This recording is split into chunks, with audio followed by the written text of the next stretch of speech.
Sa Pinas, ang bilis ng kwento. Kapag mahirap ka, kulong ang dulo. Kapag may pangalan, iba ang treto. May sala ka na pero may gawa-gawang batas pa.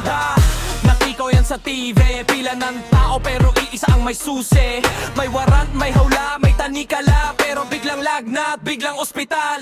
Rap, Gloria Corona, Duterte, Marcoleta, Jinggoy, mga pangalan sa mata ng masa. Paulit-ulit ang eksena, pag may kapit, may ginhawa. May braces sa leeg, may gulong sa ilalim. Pagpapasok sa kulungan, biglang may hangin sa dibdib. Pero pag dukha ka, walang ambulansya. Tunelado ka agad sa selda, diretso na.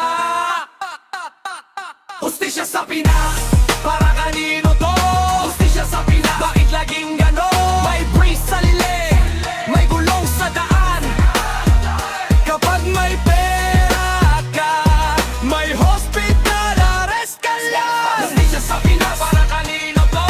Hustisya sa Pinas, para laging ganon. Sa barangay, sa korte, sa kulungan, pare-pareho ang bibig pero iba ang laman. Isa may abogado at backup, isa resibo lang at kulang sa pambaon. Yung una may kwarto sa ospital, yung pangalawa sa higad bakal. Yung una may preskon, may paawa. Yung mahirap walang nakakakita. Ang sabi nila, pantay ang batas, pero bakit ang bigat sa nasa laylayan? Kung may pangalan ka, may palabas. Kung wala ka, ikaw ang pakana. Sa tuwing may kaso, may bago na namang drama. May sakit daw, may hilo, may panghihina. Pero kapag ordinaryo ang may dala, diretso sa kulungan, walang tanong, walang awa.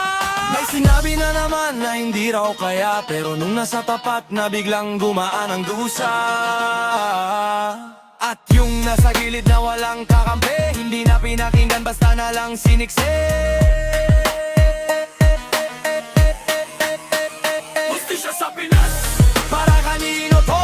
Hustisya sa Pinas, bakit laging ganon? May price sa leg, may gulong sa daan.